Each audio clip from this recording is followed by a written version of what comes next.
शंखों की गूंज से कुरुक्षेत्र कांप उठा। धर्म युद्ध के नियम घोषित हुए, पर पहला ही बाण सब बदलने वाला था। और इसी के साथ इतिहास का सबसे भयानक युद्ध शुरू हुआ।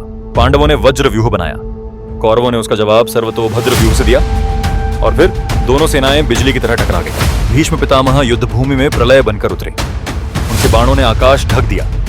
पांडव सैनिक हजारों की संख्या में गिरने लगे। दादा और पोते का सामना हुआ। अर्जुन के बाण बिजली की तरह चले, पर भीष्म पितामह उन्हें मुस्कुराते हुए काटते रहे। युद्ध भूमि में एक नया शेर उतरा। अभिमन्यु ने पहली बार अपनी शक्ति दिखाई। उसकी गति देखकर अनुभवी योद्धा भी चौंक गए।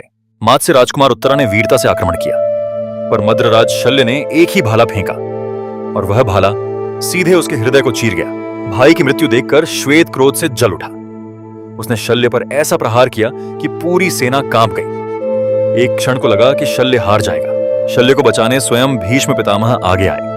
अब श्वेत का सामना कुरुक्षेत्र के से महान योद्धा से था और युद्ध अचानक और भयंकर हो गया। श्वेत ने पूरी शक्ति लगा दी। उसके बाण बिजली की तरह चले, पर भीष्म का अनुभव हर वार को निष्फल कर रहा था और अंततः पितामह को मौका मिल गया। एक घातक बाण सीधे श्वेत के हृदय में धंसा। मात्स्य राजकुमार भी युद्ध भूमि में गिर पड़ा। श्वेत के गिरते ही पांडव सेना का मनोबल टूट गया। भीष्म पितामह ने प्रलय मचा दी और हजारों सैनिक धरती पर गिर पड़े। सूरज ढलते ही युद्ध का पहला दिन समाप्त हुआ, पर कुरुक्षेत्र की रेत पहले ही रक्त से लाल हो चुकी थी और पांडवों की हार साफ दिखाई दे रही थी। पांडव शिविर में शोक और चिंता थी। 2 राजकुमार मारे जा चुके थे और भीष्म पितामह अजेय प्रतीत हो रहे थे।